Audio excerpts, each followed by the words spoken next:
लेकिन इस बीच एक और सबसे बड़ी खबर का रुख करना है यूपी से। इंडिया को लेकर यह सबसे बड़ी खबर है, जहां कांग्रेस ने यूपी में 20 सीटें मांगी है। अब कांग्रेस ने लिखी अखिलेश यादव को चिट्ठी और कांग्रेस ने 20 सीटों के नाम भी भेज दिए हैं। तो एक बार फिर से बता दें, सीट शेयरिंग को लेकर जिस तरीके से अभी तक बड़ी खबरें आ रही थी, अब यूपी से इंडिया को लेकर इस वक्त की यह सबसे बड़ी खबर है, जहां कांग्रेस ने यूपी में 20 सीटों की मांग रखी है और बाकायदा कांग्रेस ने एक चिट्ठी लिखी है अखिलेश यादव को और 20 सीटों के नाम भी भेज दिए हैं। तो इस वक्त की एक और सबसे बड़ी खबर है। हमारे सहयोगी रोविंग एडिटर पंकज झा इस वक्त हमें ज्वाइन कर चुके हैं। पंकज जी, कुछ दिन पहले हम कांग्रेस कहां पर किस तरीके से चुनावी मैदान में उतरने वाली है इसको लेकर चर्चा कर रहे थे, लेकिन अब तो यहां पर कांग्रेस ने यूपी को देखते हुए 20 सीटों की डिमांड एसपी के सामने रख दी है।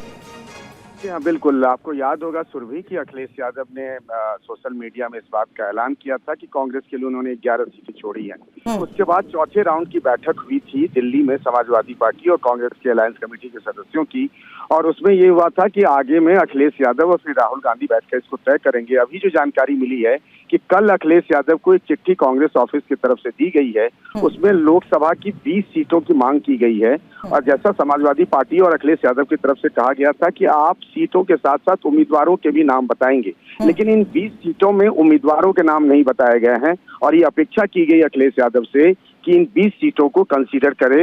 यानी अखिलेश यादव जो 11 सीट की बात कह रहे थे, कांग्रेस 20 सीटों की मांग कर रही है। ये पहली बार सीटों की संख्या सार्वजनिक तौर पर बताई गई है कांग्रेस की तरफ से। ये टाइमिंग थोड़ी इंपॉर्टेंट हो जाती है, जहां हम ये भी देखेंगे कि जल्द ही निमंत्रण स्वीकार अखिलेश ने कर लिया और वो यात्रा में भी शामिल होते हुए मंच राहुल के साथ साझा करेंगे। जी हाँ, अखिलेश यादव ने खुद ही कहा कि मल्लिकार्जुन खड़गे का उनके पास निमंत्रण आया था। 16 तारीख को रायबरेली और अमेठी में राहुल गांधी की न्याय यात्रा में शामिल होंगे और दोनों पार्टियों की कोशिश यही है कि उससे पहले किसी भी तरीके से सीटों के बंटवारे की सार्वजनिक तौर पर घोषणा कर ली जाए। चलिए, बहुत बहुत शुक्रिया पूरी जानकारी के लिए आप